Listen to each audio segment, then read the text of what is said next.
I'm so excited you're here. I'm so honored to be able to host our Style to Influence crew today. We are joined by these two incredible women over here, both responsible for two very different sides of the influencer world, but equally as important. So I'm really excited to just introduce them a bit further. To our end over here, we have Stormi, who is a model, creator, singer, actress, and composer. I didn't know you could level up from Triple Threat, but here she is.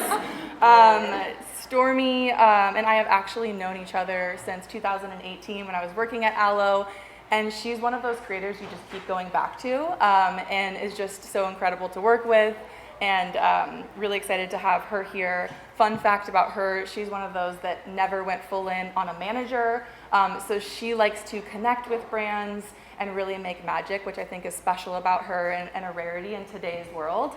And then we have Jamie Altman, Senior Director of Influencer Marketing, Fabletics. She's built an amazing career over there, turning creator strategy into true business results. At Fabletics and Yitty, she's shifting influencer programs from pure awareness to performance engines, and I'm really excited to learn more from you. A little bit more about the panel. We are going to be diving into what it really takes to influence fashion these days, not just from the style perspective, but the content that drives real impact. So excited to dive in. We are going to start with Stormi. Are you ready, girl? I'm ready. Okay, so I want to start with one, you've built an incredible personal brand that also feels authentic but editorial, and your content is always on. What does your process look like when you're creating content? So my most recent one that I did was, I'll just jump, Old Navy. I just worked with Old Navy, and it was something I've never done before. Their format, they reached out for socials and also a campaign, which I loved because I have been on every side of a campaign and the socials. So to be able to do both was awesome. So like the first thing I do is I speak with whoever is on the social team, and they have a huge team. And then we kind of go back and forth because I work my own deal for that. And so we talk about kind of like logistics first, and then they send creative once we've decided on the deal that we're going with. And then the first thing I do personally is call my best friend, and I'm like, Evan, is this dumb? Like, should I do a basketball spinning video? Like, give me some ideas.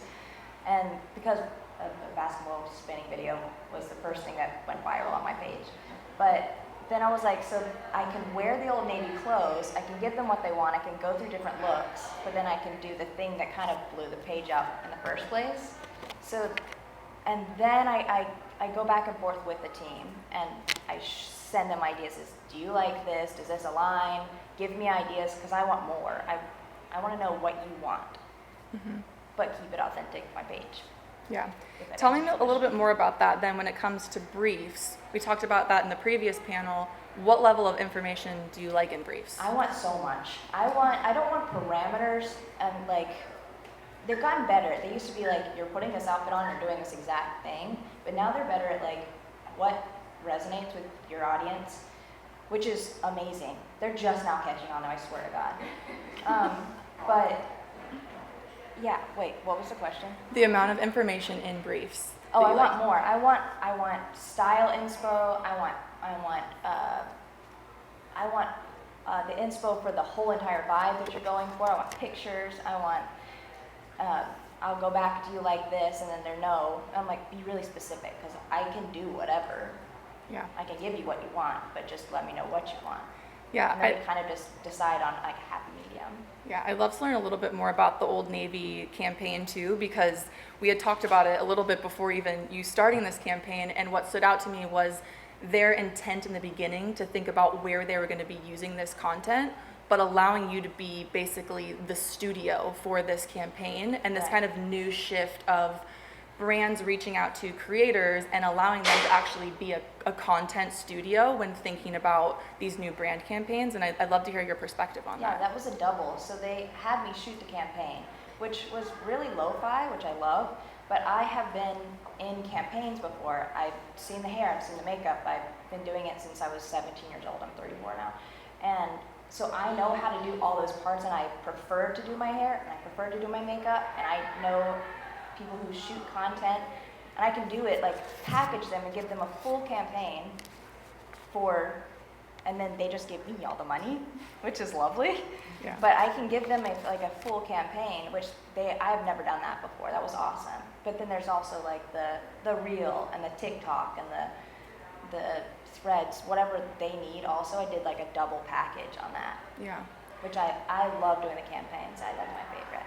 Just jumping in on that too, I know we talked a little bit about usage, and at Fabletics, we are like the biggest pushers of usage in our contracts, especially with a lot of our micro influencers. And it's really amazing, like when you're coming from an ROI basis. I know I'm the opposite from the last panel, that was very performance, that was very awareness driven. I'm very performance based. But one way to really like evaluate your influencer program is to think about how are you using the content. So if you're not seeing conversions come back through like link clicks or promo code usage, but you're able to use the content like they did for Old Navy, like in retail, on the site, in ads, like in social, like, and like you said, you did your own hair and makeup, like you are saving so much money by using creators as like a content generator. If when they shoot a campaign, they have to hire they get the studio, the photographer, the makeup, the hair, the craft services, you know, like it's a huge production. Yeah. And they've gotten really smart to look at people who can put out that specific content,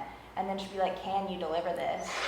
And you can vet them before, obviously, and see if they're comfortable with it. But I loved that. That was so fun. And it feels more authentic. Like, I know we hate using that word because it's so it's overdone true. in this industry, but that always works better, you know, like in social and emails, like we always see lift when it's actually user-generated content. So to think that you're saving all this money by not hiring a photographer, makeup, hair, and getting like better results is kind of a no-brainer. Yeah, and in social media world, I've done enough research on my own page that people don't want to see photo shoots. It's not relatable. They can't do that themselves. They want to see a selfie. They want to see something that they can achieve at home. So they're going to like that. They're going to save it. They're going to send it to their friends if it's achievable. But they don't want, which the Old Navy campaign was very relatable. I shot it in a bar with my friend. So, I don't know. They've gotten smart on that people want content that they can also achieve. Yeah. I thought it was such a great performance use case in like kind of even thinking about some of the things going on macroeconomically with tariffs and how to actually use your content in a way that's more efficient. And they were kind of ahead of that trend a couple months ago. So super interesting.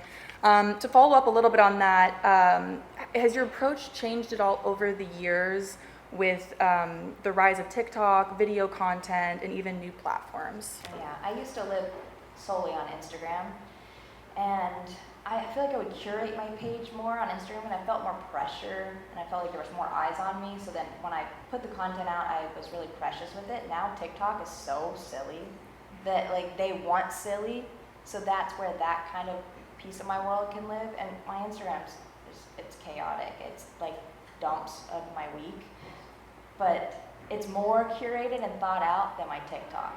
So TikTok, and you can also go super viral for the dumbest thing on TikTok. So it lets the creators live in two different worlds. And you can like take your post from Instagram and post on TikTok, whatever, but it's just, that has changed dramatically. And the thing that hits on Instagram is not gonna hit on TikTok. Yeah. Something on TikTok can hit on Instagram, but not vice versa, in my opinion. Yeah. No, the syndication is real. Yeah. Yeah. Amazing. Okay. Moving on to Jamie. Fabletics is a powerhouse when it comes to influencer marketing. What's your take on what makes a great brand creator relationship, and what's changed in the last few years? Oh my gosh, what a question. I think relationship is such a big part of it, and I know the last panel was talking about it too, and it's just so important to really move beyond transactional. And I know that sounds crazy because I work in performance marketing, which is like truly transactional, but there really is amazing work that can be done when you really form a strong relationship with the creator. Definitely love working with creators that love our brand. I'm also like such a huge Fabletics fan myself, so it's always so exciting to work with creators that really embody the brand and are so excited to share it with their followers. And that's what, again, like the authenticity, but it really shines through, and that's where we really can see like sales come through too, which I know can sometimes be like a bad word in influencer marketing when we want to think about awareness, but like growth can happen too. So really leaning in, again, I hate the word authenticity, to like make sure that the creator really like genuinely loves our brand before moving into a longer term relationship. Yeah, amazing. How do you balance ROI with brand building when it comes to your content? Great question. I would say we think about our influencer marketing in like two different buckets. When we're spending money on our influencers, we really want to make sure that we're seeing ROI and CAC come back looking efficient. So we really think about looking for creators that have like a very qualified audience to buy. So if we're working with somebody for our women's brand, we want their audience to be mostly women, which is sometimes kind of hard to find in the fashion space, honestly. But like we want them to really be able to have their audience like going to them for fashion advice. And then we also have like a pretty big community of like micro influencers. We're at 6,500 right now that we work with on a monthly basis through GRIN, so thank you. And that's really where we're focused on brand building, just getting like almost 10,000 pieces of content on a monthly basis that can really be like pushing the brand forward. We like to think of it as like 6,500 walking billboards that really like embody the brand, and then our paid influencer is the one that we're spending money on. We can really see that ROI come back. Yeah, amazing. To follow up on that a little bit, you do these paid and then you have your micros. Do you ever lean into creators just because of their taste or their aesthetic, or are you more focused on the sales driving? Definitely. For specific campaigns, we'll want to lean into like tastemakers sometimes, especially for like a new product launch or one of our celebrity campaigns. Like we just had another launch with Chloe, we had Becky G this year. So in those cases, we definitely like to lean into more tastemakers, which is always different for us. And like my team is so programmed to think CAC that they like always get scared to look at Tableau and see the numbers rise. But it definitely is important for those like bigger campaigns where we really want to be pushing the brand first and foremost, and then we can have like our powerhouse salespeople, like the Becky Sue's from Arkansas, I totally agree with, they're the best, to be driving that performance forward for us. Okay, amazing. I have a question next for the both of you. So let's talk collaboration. What makes a dream partnership for each of you? Like diving into maybe your favorite ones, why they were your favorites, and then also in the future, what would be a dream partnership? I'll start with you, Stormi. Old Navy. It's just, it's the most recent one, so it's the freshest on the brain. But let's just say Vans. Vans is someone I want to work with. I wear Vans every day. I'm not wearing them right now, but I have a closet full of Vans. Meshed with the Old Navy team because they were so easy to work with and they gave me so much information, and I would be like, do we like this outfit, in a group chat with their social team. Love that. I love being in a group chat because I'm waiting. I'm making the content this day. I want information, and if you like this, I can switch it. Don't make me wait till tomorrow and cancel a whole day and stuff. So I loved that kind of relationship, but somebody like Vans, to where it's something I use every single day, and I would passionately talk about how much I love my Vans and picking out which one matches which outfit. And so that would be like dream collab. It's like the team of Old Navy matched with how much I love the product of Vans. Mm-hmm. Amazing. Love.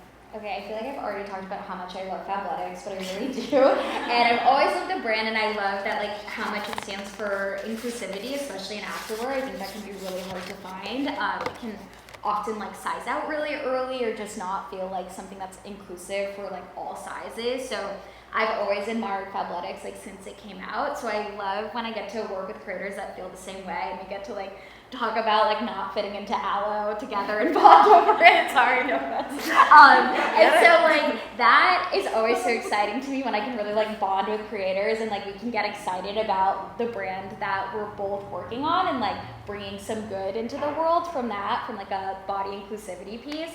And then I also love, like I said, when it doesn't feel transactional, and it really often can in performance marketing. But something that's been amazing for me is in the past, I've been able to work with creators for like a year and have 12 months of posting data. And I love when I get to give those creators insights back too and say like, hey, like YouTube works better than Reels, or your best posting day is Wednesdays versus Fridays. So like I am also able to give back to them outside of just money. I'm really able to help them and like build their career when they think about themselves as performance marketers as well. By the way, we love a deal. We want a deal. We want a long-term deal that's Yes. constant money and is constant.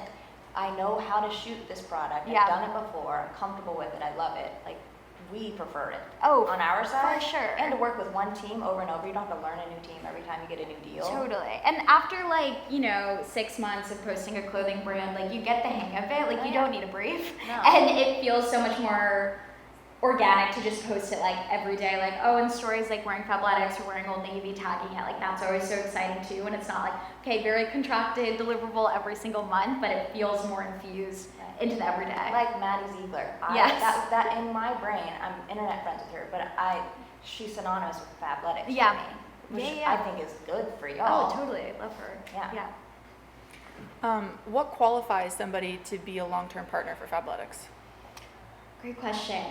So kind of like I mentioned earlier with like the content usage, we are looking at performance metrics and we're seeing like how is this creator working for us in our program, but outside of just like are they driving conversions, is their CAC good organically, we're also looking at are we putting them in paid ads, like how are they doing there with converting, are we using them on our site, we have like a video module on our product pages now and some creators just like kill a recommendation for that. So really like to think about like, are we getting like really solid use out of them in one way or another? And from there seeing like, okay, can we continue this partnership? But definitely always love long-term partnerships. They always feel more organic and authentic as you continue to post again and again versus like a one-off feels like it's definitely just paid for this and I don't really care about the brand. Yeah, I totally agree. Amazing. Okay, we're gonna move on to a quick lightning round as well and make it kind of fun. So in the vein of fashion, what is a fashion item you would save from your closet in an emergency? I have a sweater. I think it's not Acne. It's kind of like Acme, that brand. I'm sorry. I'm from the South. But I think it came from there a long time ago. A sweater, like a striped sweater, and it looks hand woven, but it's all like ripped, and I don't care. I say a natural disaster. That's first. That's the go-to. I've used it in like music videos. My best friend has in his. It's like it's the town sweatshirt. The traveling sweatshirt. Okay. I'm really not that much of a fashion girl, even though I do work at a fashion company. But I have a bomber jacket from my dad with like a huge truck on it, and I'm absolutely obsessed with it. And it really doesn't match my personality at all, but it's like a piece of my dad, so I would definitely save that first. Cool. And then what's something that went viral that you weren't expecting? Okay, I can start first. So we have a pretty big group of healthcare workers that are like micro-influencers that we work with on a monthly basis, and their content just always goes viral. It's like actually insane. The healthcare community really rides for each other, and it's always the content that makes no sense to my team because we don't understand like what different codes mean or like these different medical school terms, but they really like love each other and all comment on each other's posts, and it's really fun to see that very niche content just consistently like get over 1 million views. You said that you would send that to me. I'm so sorry. I'm so sorry. I need to after. Okay, for me, a long time ago, 2016, I had no followers at all, but I was in a band and whatever. It was completely different looking page. But then I was in the basement with my dad, and I was spinning a basketball on my finger with a backwards baseball cap and like a hoodie. And I thought I looked really dumb, but for some reason I put it in slow-mo and I put my friend's song with it, and it just looked cool. And so I posted it, and it went very viral. It went big on Tumblr, and a lot of people like reached out, and it blew up from there. And then I started doing brand deals, and then it got bigger. But that one, I was so unexpected. I sent it to my best friend. I was like, "This is ugly, right?" He was like, "No, bro, post it." I was like, "Whatever." So You can never predict it. And it was on Instagram? It was on Instagram, yeah. Wow. And I've had some blow up on TikTok, but it's never what I think it's gonna be. Yeah. Yeah. Yeah. Wow. If you want to blow up on TikTok, rage bait. Just do it. Just commit. Tumblr brought me back. Tumblr. Apparently, on Tumblr, I love Crazy. Tumblr. I was such a Tumblr girl. Apparently, I was kind of big on Tumblr, and I wish I would have known that. I would have felt so confident about myself. Somebody told me like the other day, they were like, "Girl, you're really big on Tumblr," and I was like, "What?" Like, I wish I would have felt so good about myself if I knew that. I worship Tumblr. It's like vintage. That's vintage. We gotta have a whole panel old, about baby. vintage social media because that was a wild time. Vintage social Yeah. Okay. Couple final things to wrap it up, and then we will head into Q&A. But before we get into Q&A, I know, don't run away. Stay up here. Be nice to them. Be nice to them. What's one piece of advice that you would give to someone trying to grow in this space? I'll start. We kind of talked about it in the last panel, but definitely trusting creators. They know their audience and they know what will resonate best with them. So, use your data up front if you're in performance marketing, but once you kind of get into a relationship, really lean on them to drive the content. Rage bait. I'm just kidding. I feel like you have to kind of follow the flow. Like you can post your own stuff. You can test out stuff. A/B. Like, did this work? Should I do a day in life? Should I vlog more? You can try it, but then also like adapt, because it's not the same that it was a year ago or COVID or before that. It's constantly changing. So I would say test it out, but then also be flexible, because if something hits and it's not something that you thought would, follow it, do it again, post it again. If it's a basketball video, post another one, because for some reason people like that. Like, give them what they want, but then also post what you want and test it out and see what hits. Amazing. Thank you so much. All right, we're going to open it up for any questions. Don't do it all at once. Okay. Knowing that you are ROI-based, are you looking at data from tools like LTK, ShotMy, or Story Clips? Like, what is your Yes. preference I there? love that. So we're a subscription-based company, which is kind of crazy, but amazing at the same time. So LTK and ShopMy can be like a little bit tough for us since we are subscription-based and we're not just like single item-based. But definitely when we're talking to creators and trying to identify if there would be a strong converter, we definitely love to see LTK and ShopMy conversions. If they can send that, that's always great. I love like story insights. I think that's so huge. If somebody's like consistently tuning into stories into everyday life, and like they're gonna be like a strong converter. I also always love to look at the story highlights that somebody has. So like if they're partnered with like Athletic Greens, which I used to work at, I'm like, they're a top converter because that's solely conversion based, or like any subscription brands like a HelloFresh or a Seed. If somebody's working with them, I'm like, they're probably a top converter.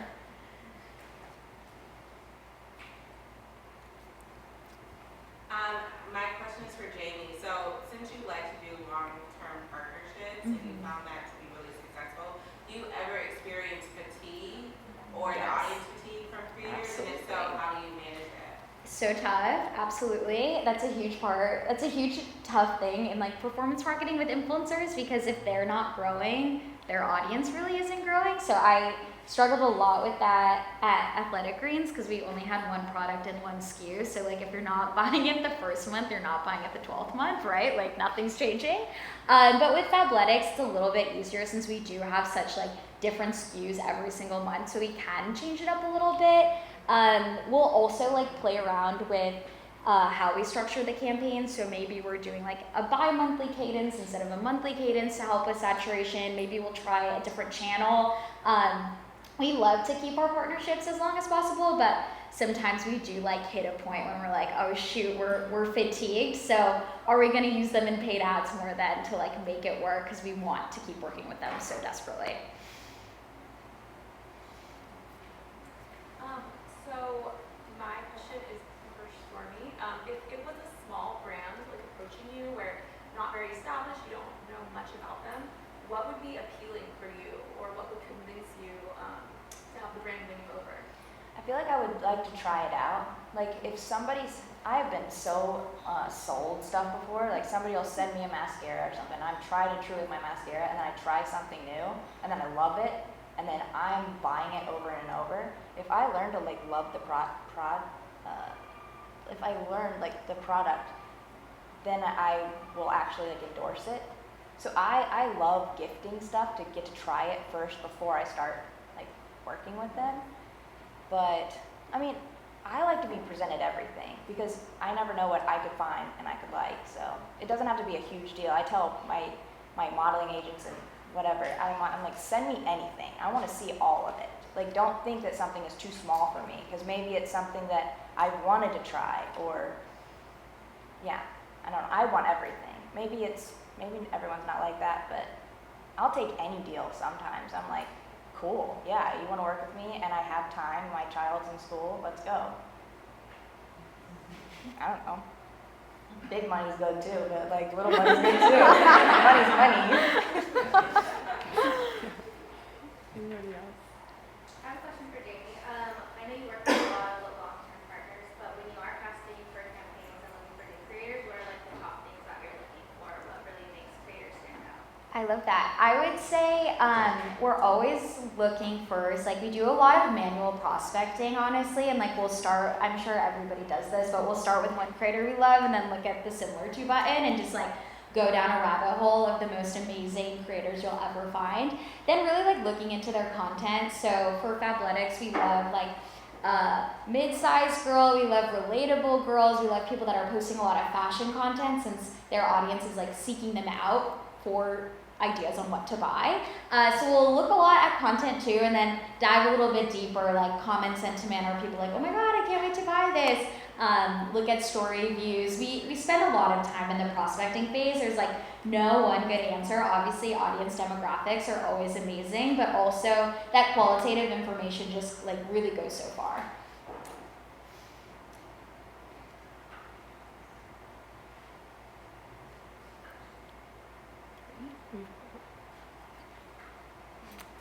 All right, well, I think that then concludes this panel. Thank you all so much for listening.